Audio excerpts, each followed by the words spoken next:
So, the elasticity of demand is quite a simple concept and easy to work out mathematically once you have some basic demand curve analysis to hand. However, there are some complications to bear in mind when drawing conclusions from the immediate numbers that are produced from elasticity analysis. Two main areas to watch out for relate to substitute and complementary goods. First, let's define what these are. Substitute goods are other alternative goods which consumers can easily switch to as substitutes for the goods the organization is producing.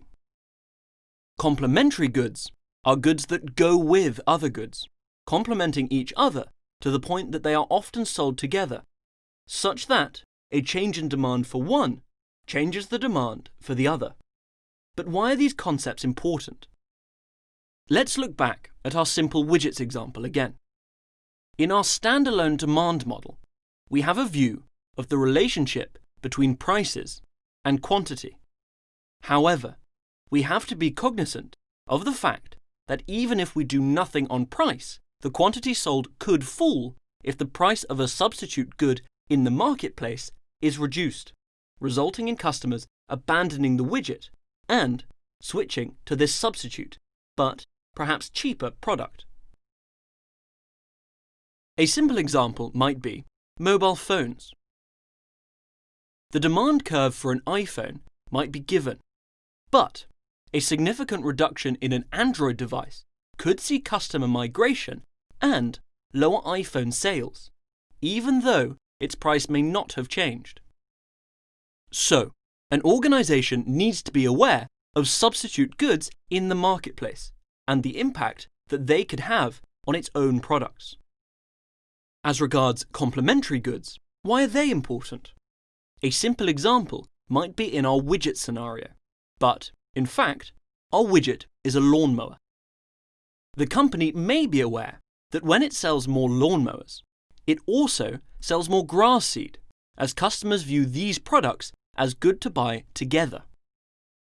The company needs to be aware of the fact that a change in demand for the lawnmowers will result in a change in demand for seed, and, therefore, cannot look at the management of the demand for lawnmowers in isolation.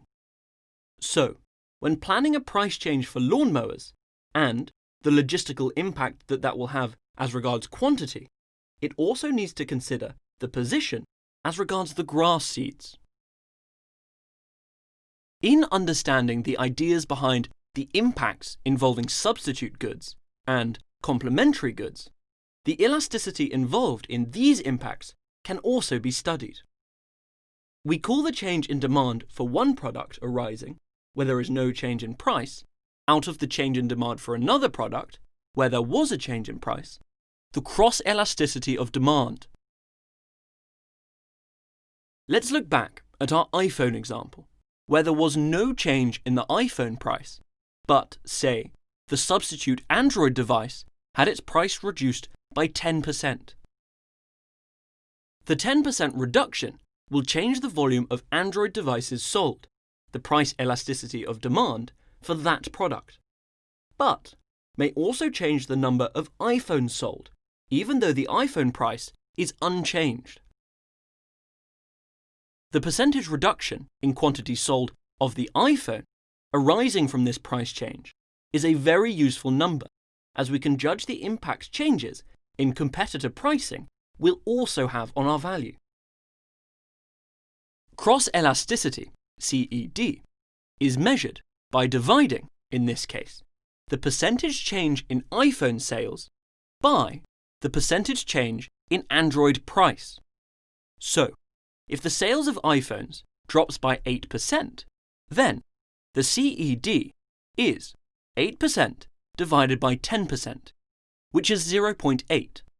So, for every 1% reduction in price of the substitute, volumes for the iPhone will fall by 0.8%.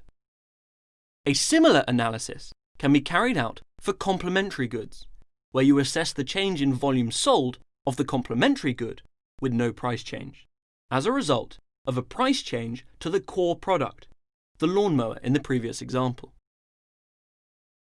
A further important subject to study of microeconomics is the behavior of costs in an organization.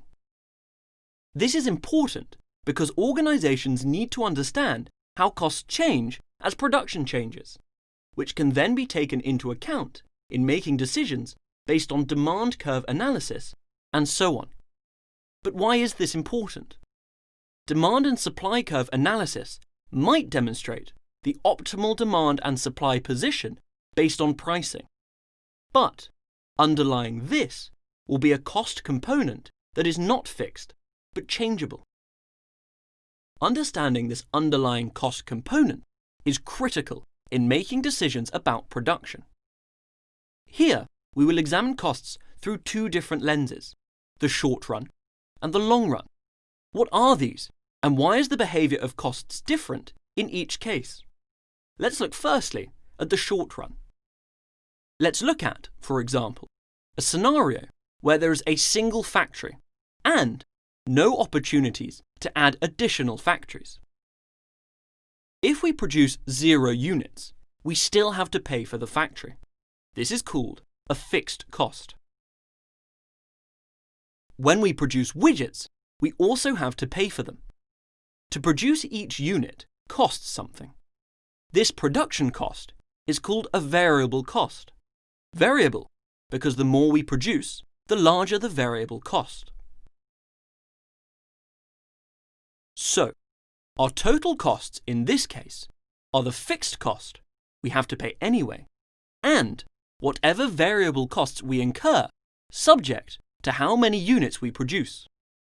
Let's use this to examine our widget example.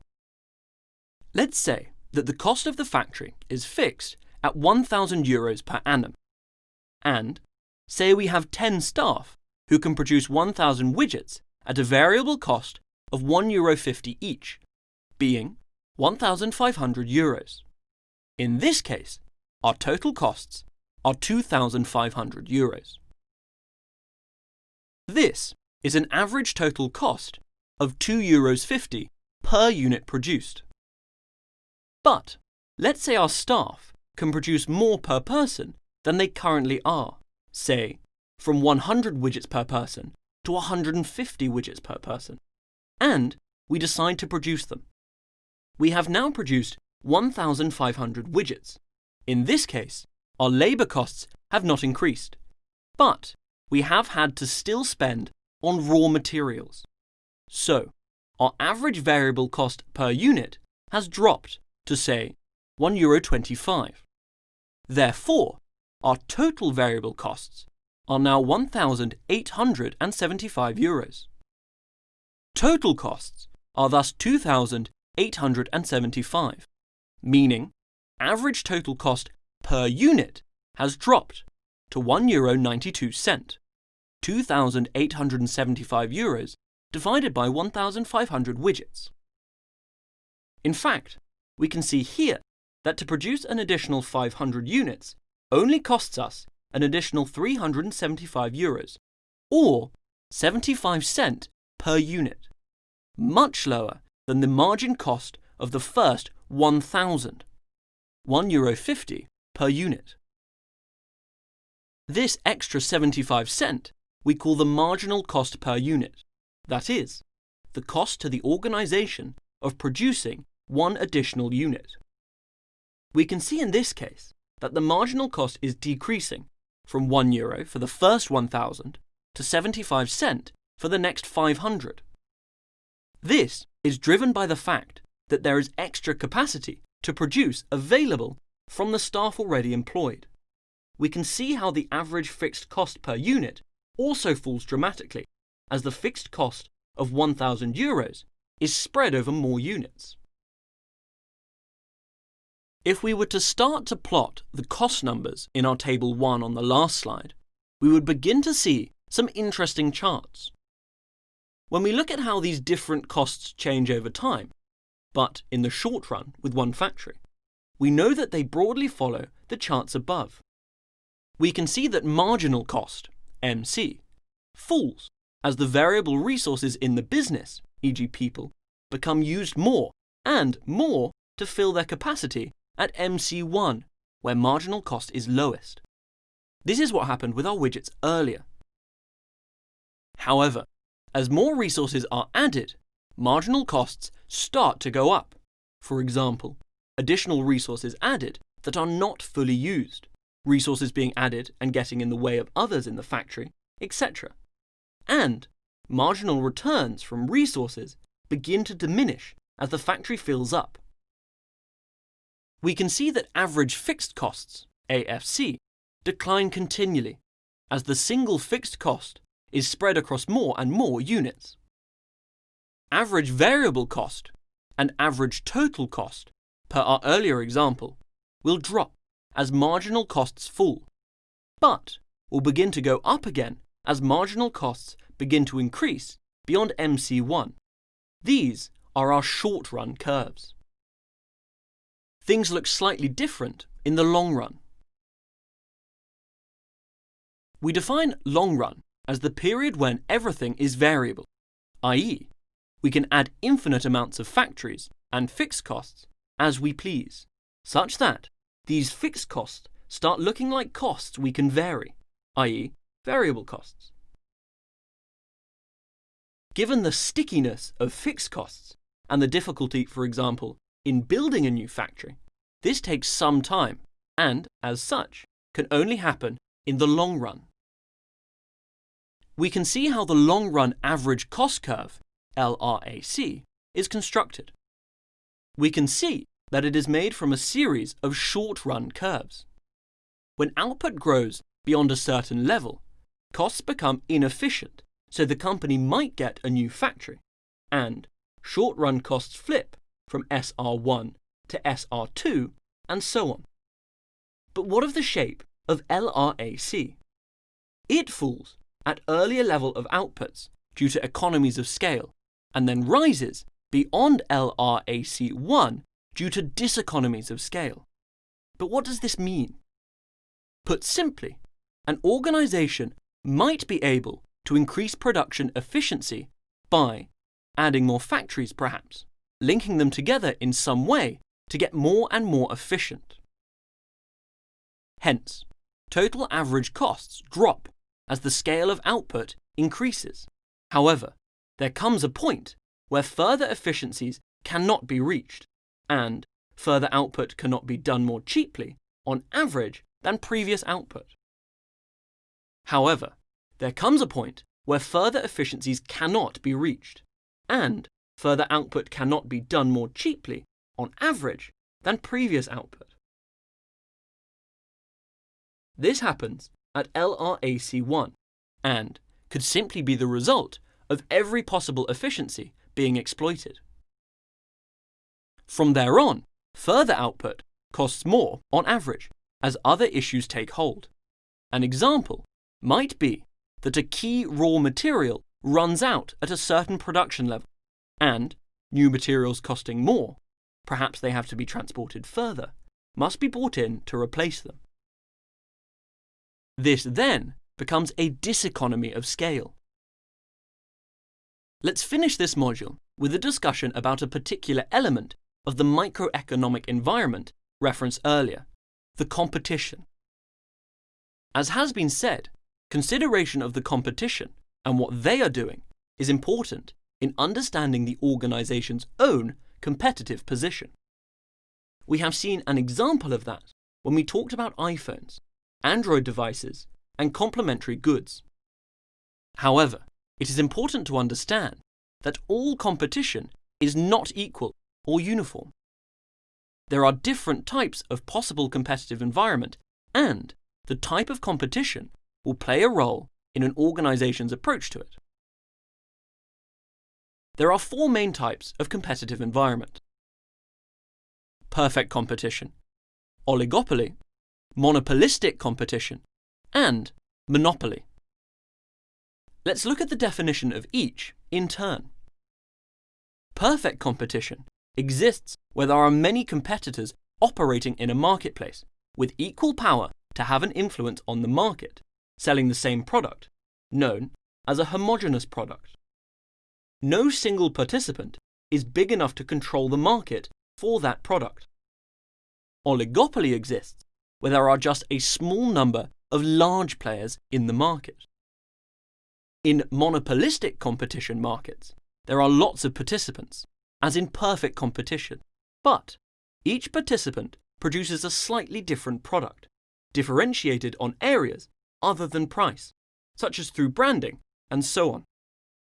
And finally, there are monopolies, where there is only a single participant or single supplier of a particular product or offering, to the point where there is no real competitive market.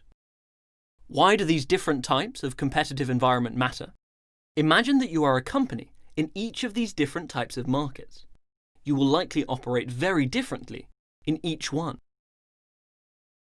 Firstly, let's take a look at perfect competition. Is there much point in spending a lot of money on branding or advertising? Possibly not. The likely scenario is that you are competing solely on price. What about oligopoly? Often, participants in oligopolies have a tendency to have a mutual understanding about how the market was to operate to each other's mutual benefit. This is known as operating a cartel, and it is now broadly against the law and carefully monitored, as it can lead to market abuse. In an oligopoly, you are likely to spend a lot of time watching your arch rivals, aiming to take advantage of any error they make. As regards monopolistic competition, goods are not homogeneous. It is all about differentiation, so large budgets will be required to ensure you are different. Your brand and image will matter. Finally, monopolies. Needless to say, monopolies are the focus of much government and regulatory attention to ensure the single participant does not abuse the clear market power they possess. In fact, governments are very proactive in encouraging competition generally in certain markets, and, in particular, those where a monopoly exists. As a monopoly, it is important to behave carefully and not to abuse the market position, as this can bring a spotlight to the business. Charging a fair and reasonable price at a fair and reasonable margin might be an approach a monopoly might adopt. Note that detailed study of market competition types is beyond the scope of this module. However, it is important to be aware of the differences and how they could result in the need to take different approaches as an organization within the marketplace.